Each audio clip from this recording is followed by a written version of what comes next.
os Estados Unidos prestaram apoio a Israel logo após o início da guerra. Aliás, o Joe Biden prestou um apoio, o Palumbo, decisivo, deslocando uma frota naval, dizendo que estaria com Israel até o fim. E o Biden, então, todo lá, indo com Antony Blinken, que é judeu, revelando sua origem judaica, que vai apoiar Israel até os últimos momentos. Palumbo, mas, me ajuda a ler aqui, mas, o que está escrito aí?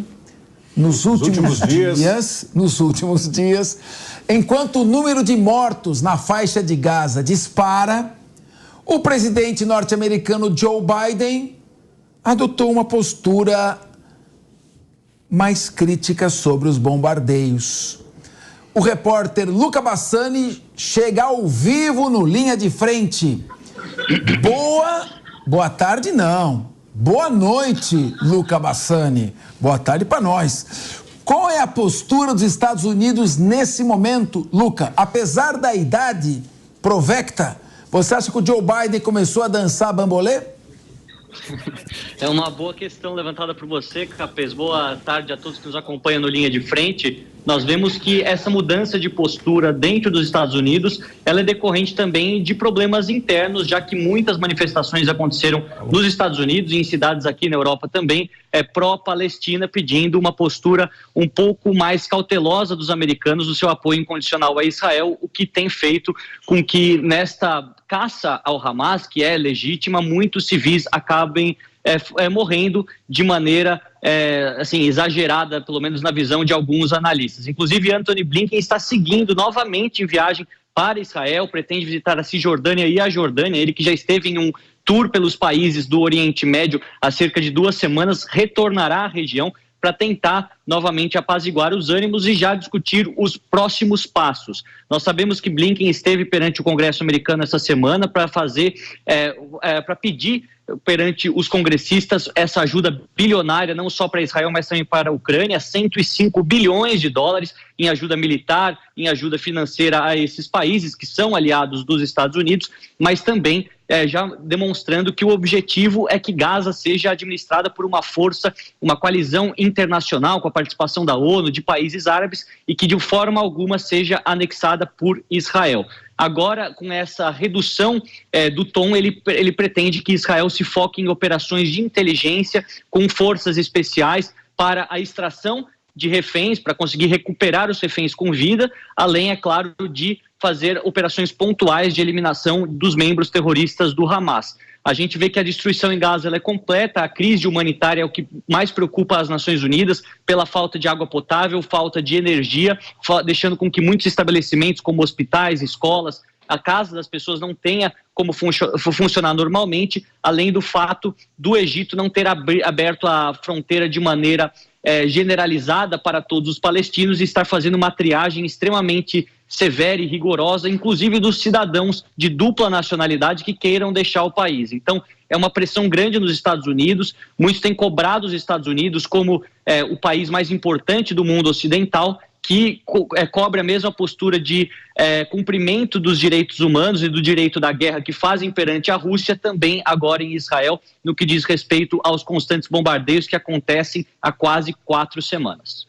Luca Bassani, essa leve mudança de postura, esse leve recuo do governo norte-americano, aliado à postura, por exemplo, do presidente Recep Erdogan, que praticamente disse: Israel, se continuar esse massacre, vamos bater a sua porta. Vocês é que são um Estado terrorista. Um tom que é completamente diferente, de estranho para o Recep Erdogan, porque a Turquia mantém boas relações com Israel. O fato da Rússia, da China e principalmente os aliados na Europa Ocidental estarem sofrendo pressão diplomática. Tem uma passeata em Londres, aquela avenida principal onde fica o Ritz Hotel, que eu não lembro agora o nome dela, mais de 100 mil pessoas protestando contra os bombardeios. Você acredita que a intensificação desses efeitos colaterais caracterizam uma vitória política do Hamas, e é exatamente o que o Hamas pretende, que na sua reação Israel provoque grande número de baixas em civis para que vire a opinião pública que estava a favor de Israel no início contra.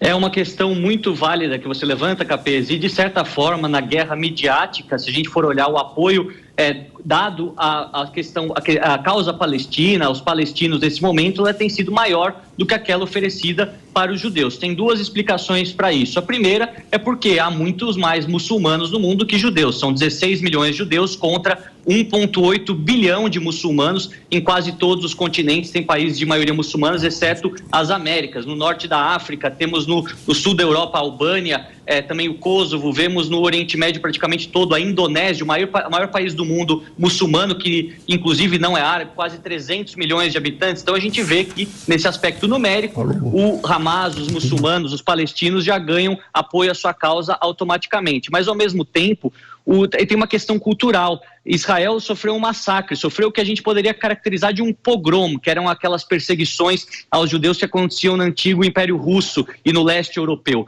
1.400 pessoas morreram de maneira com atitudes extremamente cruéis.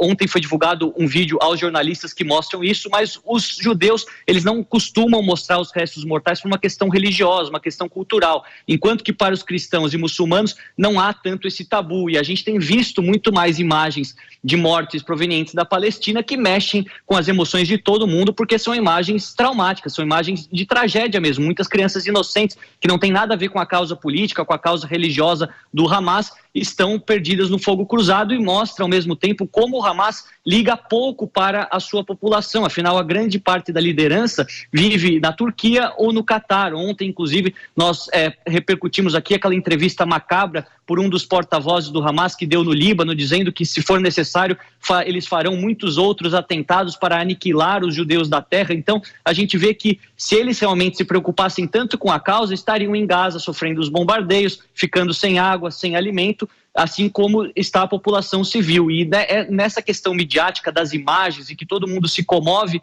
é muito fácil, e com razão, porque são imagens reais, são imagens muito tristes, eles acabam fazendo com que a opinião pública tenda para o lado palestino, por mais que nós saibamos que quem começou esse conflito atual foi o próprio Hamas, com o ataque terrorista do dia 7, e o premier Benjamin Netanyahu, que não é uma pessoa moderada na política, isso nunca foi no aspecto da política interna israelense, não tinha outra maneira de responder, como tem respondido agora, fazendo o jogo do Hamas, que por mais que perca essa guerra, e nós acreditamos que sim, no aspecto militar, no aspecto ideológico, no aspecto da propaganda, de toda a repercussão midiática que tem tido, ganhou alguns simpatizantes pelo mundo, o que é realmente complicado da gente tentar analisar como um fenômeno sociológico propriamente dito. Que tragédia, tragédia. Os corpos empilhados de jovens israelenses, meninos que estavam se divertindo na festa, pessoas de idade que foram mortas, crianças, bebês, realmente choca demais. Quem pôde ver as imagens como eu, é muito chocante. Choca também a morte de crianças, mulheres palestinas. Tragédia é sempre tragédia, ela não tem uma nacionalidade, a gente sofre muito. E o Hamas deu início a isso. Claro que essa história não começou em 7 de outubro, os conflitos vêm desde 1948, um dia seguinte após a criação do Estado de Israel, mas é preciso que surjam lideranças moderadas que possam estabelecer um diálogo e fazer uma paz racional para trazer também segurança a Israel e dignidade a esse povo que está na Palestina na mão de terroristas. O nosso querido delegado Palumbo vai fazer uma pergunta a você. Você sabe, ele é especialista em questão de segurança pública e garante a nossa segurança aqui também no debate. Por favor, Palumbo. Luca, uma boa noite para você. Boa tarde a quem nos escuta, nos assiste.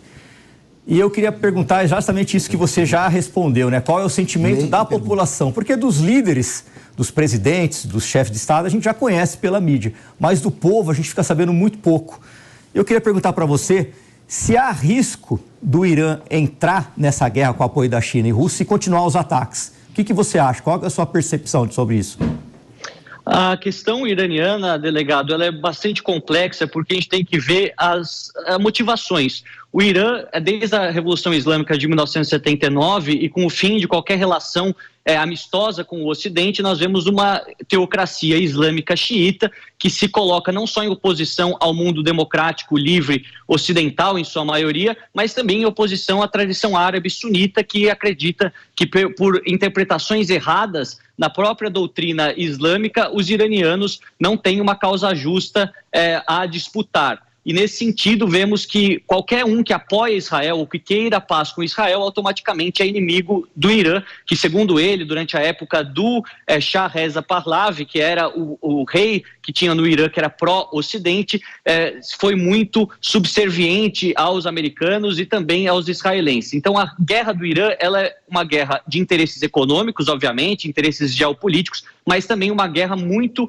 fixada nos aspectos religiosos xiitas e num fundamentalismo religioso que também cresceu bastante desde a Revolução Islâmica. No caso da China e da Rússia, as alianças que eles fazem com o Irã, ao meu ver, no aspecto geopolítico, são circunstanciais, porque o Irã produz drones, produz mísseis que podem servir para os arsenais de cada um desses países, mas eles não têm interesse na obliteração do Estado de Israel como tem o Irã. Então a Rússia, que inclusive tem muitos dos seus antigos cidadãos, antigos russos, antigos soviéticos, vivendo em Israel como cidadãos, não pode se colocar contra a existência do Estado de Israel. E os chineses, da mesma maneira, sempre defenderam a criação dos dois estados, nunca numa posição de super apoio aos israelenses, mas também nunca em uma posição de vamos acabar com o Estado de Israel e criar apenas a Palestina. E eu acredito que esse é o ponto central. Se fosse um outro inimigo, cujo os russos e os chineses também desgostassem, poderia ser mais perigoso, mas considerando que o Irã tem motivações religiosas, históricas diferentes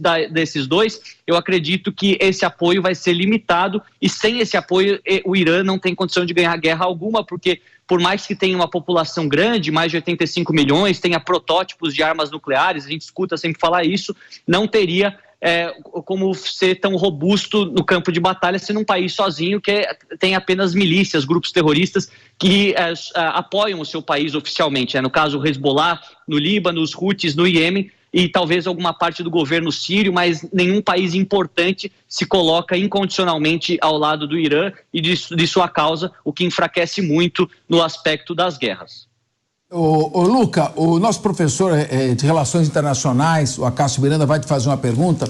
Agora, só raciocinando com você, eu estava vendo aqui na tela os parapentes, lá os paragliders dos terroristas ingressando sobre o território israelense, e eu me lembro, olha como as coisas demoram para acontecer.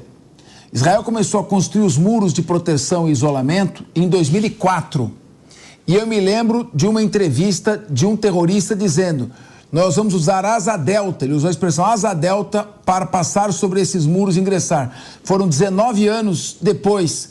Então, se Israel não estabelecer uma liderança moderada, se simplesmente fizer uma ocupação, como tentou fazer no Líbano, e não estabelecer um diálogo pela paz, novos grupos terroristas surgirão depois desses terroristas serem mortos.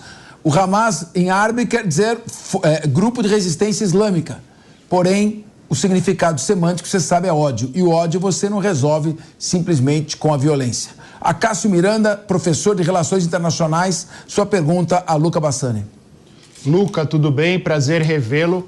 Vou pegar até um gancho da última frase do Capês, porque foi noticiado há pouco que o chefe das relações diplomáticas do Serviço Diplomático norte-americano, Antony Blinken, está indo a Israel para pedir que o governo israelense manere, eu acho que esse é o único verbo que eu consigo encontrar a partir da entrevista dele, em relação aos ataques feitos na faixa de Gaza, para que sejam evitadas novas baixas de civis na faixa de Gaza. Eu queria que você falasse, Lucas, se isso é um efeito da guerra propriamente, do resultado que vem sendo causado pela guerra, ou o governo norte-americano, considerando que no próximo ano vai disputar uma eleição, se eles já entenderam internamente que há uma certa resistência relacionada ao que está sendo feito na faixa de Gaza, e isso pode prejudicar de alguma forma o Joe Biden. Boa tarde, professor. Bom revê-lo também. Eu acho que são dois aspectos. O primeiro tem a ver sim com essa questão da pressão interna que os americanos têm sofrido, mas do ponto de vista eleitoral, acho que isso tem pouco efeito, porque se nós formos olhar a política do Oriente Médio, que tem o presidente Biden, que tem os democratas e que tem o possível candidato Donald Trump e os republicanos, ela é sempre de um apoio incondicional a Israel. Às vezes tem uma questão dialética diferente, com algum tipo de interpretação pontual diferente, mas no aspecto prático, a ajuda ela é absoluta, seja militar, seja financeira. Então, até mesmo aqueles que são totalmente pró-Palestina ou que se envolvem em movimentos mais de esquerda e vão às ruas, eles não teriam em quem votar, não tem um terceiro candidato que represente um apoio pequeno a Israel e um apoio maior aos palestinos. Existem apenas dois candidatos que os dois apoiam sempre o Estado de Israel e continuam ajudando militarmente, seja qual for a guerra. No aspecto do aspecto midiático, acho que vale mencionar que mortes civis e de milhares, às vezes milhões de civis, aconteceu em muitas guerras. A gente não pode esquecer que na Segunda Guerra Mundial, o Exército Vermelho da União Soviética foi o que mais perdeu vidas, 24 milhões de pessoas, e calculam que mais da metade desse contingente eram civis, mais de 10 milhões de pessoas, muitas crianças, muitas mulheres, que morreram na União Soviética. Assim como na Alemanha nazista, muitos civis alemães que não tinham nada a ver com a causa política morreram, assim como também na França, os britânicos, etc. Mas naquela época nós não tínhamos a guerra em tempo real sendo transmitida através das redes sociais. Então as imagens chocam muito, são imagens que sempre aconteceram no mundo e continuam acontecendo em outras partes, com guerras que nós não damos tanta importância, mas que matam de forma cruel também muitos inocentes, e agora isso tem chamado muito a atenção, porque é a primeira vez que a gente tem acesso a essas imagens tão macabras, tão tristes, de maneira tão rápida. Até se compararmos com a guerra da Ucrânia e da Rússia, que é uma guerra que está acontecendo há quase 1 ano e 8 meses, a quantidade de imagens que nós temos de civis mortos, de crianças mortas, ela é muito mais reduzida. O impacto visual dessa guerra ele é muito menor, apesar de ser uma guerra também muito violenta. Então, acho que isso mexe bastante com o cidadão comum, com aquelas pessoas que estão tendo contato com essa linguagem de guerra pela primeira vez, e acaba influenciando aqueles que vão às ruas e pressionando os seus governos, isso majoritariamente em países ocidentais, países democráticos, como é o Reino Unido, a França, os Estados Unidos, e colocam a pressão nos governos que têm uma postura sempre pró-Israel a pedir como você usou mesmo, maneirar, reduzir a intensidade dos ataques para que as casualidades civis sejam reduzidas, mas nós sabemos que é realmente uma tragédia de qualquer maneira. Mais de 10 mil mortos até agora, se somarmos israelenses e palestinos, com os dados que nos foram fornecidos, lembrando que não são dados ainda verificados oficialmente, mas de qualquer maneira é uma tragédia humanitária que fazia tempo que a gente não via neste ano aqui acontecendo no Oriente Médio. Luca Bassani, estamos falando aí da guerra Israel contra o Hamas. Emerson Tawil vai fazer uma pergunta a você, mas eu tenho uma curiosidade só. Acabou a guerra da Rússia com a Ucrânia, não ouço mais nada, não morreu mais ninguém. Você tem alguma notícia de que tem um stalemate, quer dizer, está um impasse, pararam, virou uma guerra de trincheiras como a Primeira Guerra Mundial? Você tem só alguma informação ainda? Não é esse o assunto? Nós estamos falando da guerra de Israel e o Tawil vai te perguntar sobre a guerra de Israel contra o grupo terrorista Hamas. Mas só uma curiosidade, rapidamente, o que está acontecendo lá? Eu tenho, assim, novidades, e ontem nós trouxemos aqui na Jovem Pan, ao contrário de outras televisões que focam apenas em uma guerra, nós trazemos as duas. Infelizmente, ontem foi o dia com o maior número de ataques russos dentro da Ucrânia, com 118 cidades ou vilarejos sendo atingidas, principalmente na região do Donbass, na região de Kupiansk, que está muito distante da cidade de Kharkiv, a segunda maior da Ucrânia, que eu inclusive estive lá durante a cobertura dessas tensões pré-guerra, cobrindo a questão para a Jovem Pan, e a gente vê que a guerra está longe de acabar. A contraofensiva ucraniana parece que perdeu completamente o fôlego, e os russos não só conseguiram manter as suas fronteiras de guerra, mas também evitar com que os ucranianos, de qualquer maneira, recuperassem objetivos importantes como Bakhmut e até outras partes de Kherson. A guerra continua, não está perto de acabar, muito pelo contrário, ainda temos muito dessa guerra para assistir, infelizmente. Para ficar claro, Kherson já caiu sob o domínio russo, e quanto a Odessa, Kherson e Odessa, que acredito que sejam os objetivos militares finais de Putin. Ele não tem interesse em avançar com relação à parte da Ucrânia oeste, que não querem, em hipótese alguma, os russos. Como é que está a questão de Odessa e de Kherson, que seriam os objetivos finais da invasão de Putin, que ele diz que é uma missão especial, mas é uma guerra? Olha, Capês, Kherson não é apenas uma cidade, mas é um oblast todo, é uma região toda. A cidade de Kherson em si, a capital, foi recuperada pelos ucranianos no final de 2022, ou seja, ela é uma cidade importante que foi recuperada, mas o oblast como um todo ainda está nas mãos dos russos, do outro lado do rio Dnieper, né? No caso de Mykolaiv e Odessa, duas cidades importantes no Mar Negro, elas continuam na mão dos ucranianos, mas como você bem pontuou, é um objetivo militar dos russos, porque aí eles acabariam com acesso ao mar e com certeza isso dificultaria economicamente muito a Ucrânia, caso essas cidades caíssem sob o domínio russo em algum momento nessa guerra. Bom, Luca, o Emerson Tawil já me chamou a atenção. Falei, escuta, Capês, eu quero perguntar lá da guerra de Israel contra o Hamas. Para de interromper com esse assunto de Ucrânia. Então, por favor, Emerson Tawil. Boa noite, Luca. Prazer falar com você. Luca, como é que foi recebida essa notícia, né, dada por Biden, junto à comunidade muçulmana e judaica, que ocupam cerca de 2% da população americana, são cerca de 4 milhões de muçulmanos e 5 milhões e 200 de judeus? Como foi recebida e também pelo Congresso e quais os reflexos podem trazer nas relações internacionais dos Estados Unidos? Olha, essa é uma questão muito complexa, Emerson, porque a gente vê que há uma divisão que se espelha nos Estados Unidos e também aqui na Europa. O conflito do Oriente Médio, ele acaba se reproduzindo, obviamente, com proporções apenas de protesto, graças a Deus não uma proporção de guerra, mas com essas retóricas e muitas pessoas na rua apoiando tanto uma causa quanto a outra. Nesse sentido, o presidente Biden, que tem muitos judeus no seu gabinete e que segue a posição histórica dos Estados Unidos de apoiar o Estado de Israel e garantir a proteção à existência do Estado de Israel a ameaças externas, coloca-se muitas vezes contra a postura desejada pelos muçulmanos americanos, árabe-americanos, que esperavam uma postura talvez um pouco mais neutra ou que utilizasse a influência dos Estados Unidos para tentar transformar este conflito, esta guerra violenta, numa oportunidade para se reconstruir a paz. Vale lembrar que outros presidentes americanos tentaram ter protagonismo nesse aspecto, mas não acharam uma solução duradoura da paz. Exemplo do próprio Jimmy Carter, que não conseguiu, na época ainda de Menachem Begin, há muito tempo, Anwar Sadat, isso a gente está falando dos anos 60, 70, e depois do próprio Bill Clinton com os acordos de Oslo, que resultou em algumas decisões territoriais, mas no final o Yasser Arafat não quis ceder e a paz nunca chegou de maneira efetiva. Então é uma contradição entre a mudança demográfica que nós vemos acontecer nos Estados Unidos e na Europa, com uma maior pressão da população jovem e muçulmana por uma postura neutra, uma postura pró-Palestina, ao mesmo tempo que tem a postura histórica desses países de manter o apoio a Israel, aos judeus, combatendo o antissemitismo e querendo sempre a existência de dois estados, nunca apenas a existência de um estado palestino, como defendem alguns países muçulmanos radicais, como é o caso da Síria, do Irã, enfim, que querem a eliminação de Israel.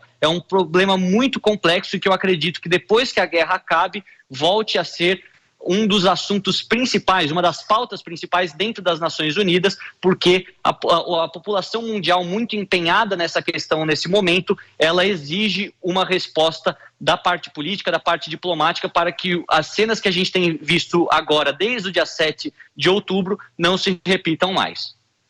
Meu querido Luca Bassani, eu queria uma informação sua, ou pelo menos a confirmação de uma informação importante. São aí na Alemanha agora 19 horas e 1 minuto? Exatamente, 19 horas, 2 minutos. 2 minutos, então... Um pouco adiantado. Então aqui no Brasil são 15 horas, 1 minuto e 40 segundos. Vamos para um rápido intervalo do rádio, mas continuamos com você. A pergunta de Renato Batista. Oi, Luca, boa noite para você. Você estava citando sobre Acordo de Oslo, falando em tratativas de paz.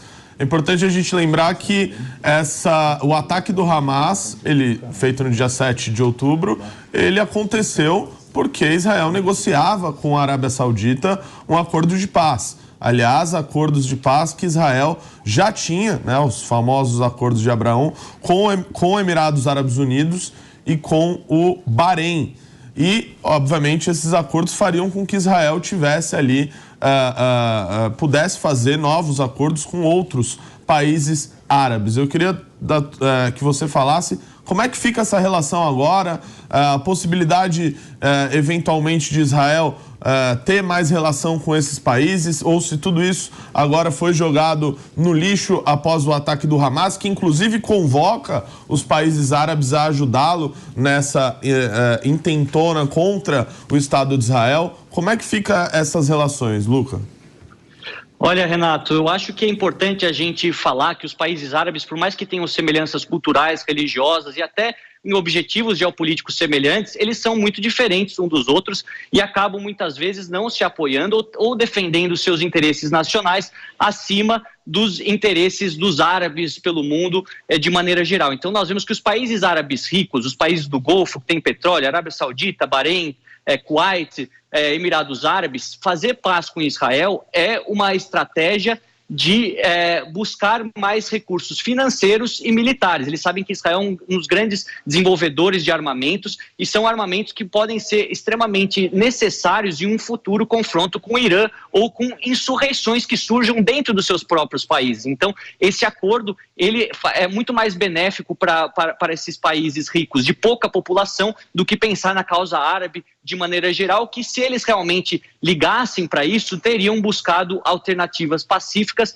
duradouras ao longo dos últimos anos com os palestinos, algo que a gente não viu acontecer. Outros países árabes mais ideológicos, que não têm tanto dinheiro e dependem dessa causa, até mesmo para a própria união nacional, como é o caso da Síria, o caso do Líbano, a gente vê que tem um outro discurso. E aí a Arábia Saudita, ela se inclui mais ou menos nos dois cenários. Primeiro, porque é um país rico e é um país que tem interesses econômicos e militares com o Estado de Israel. Mas segundo, porque é o berço do Islã, ela tem uma responsabilidade de ajudar todos os árabes, uma responsabilidade moral, se assim podemos dizer. Então, esse acordo está em stand-by, ele está paralisado, mas muitos acreditam que se a guerra não se expandir para outros países, ficar concentrada entre Gaza e Israel, o Hamas é eliminado e depois uma coalizão internacional assume a faixa de Gaza para tentar reconstruir, que os acordos poderiam vir de fato a sair, principalmente se os Estados Unidos continuarem fazendo essa ponte. É importante mencionar que o presidente Biden tentou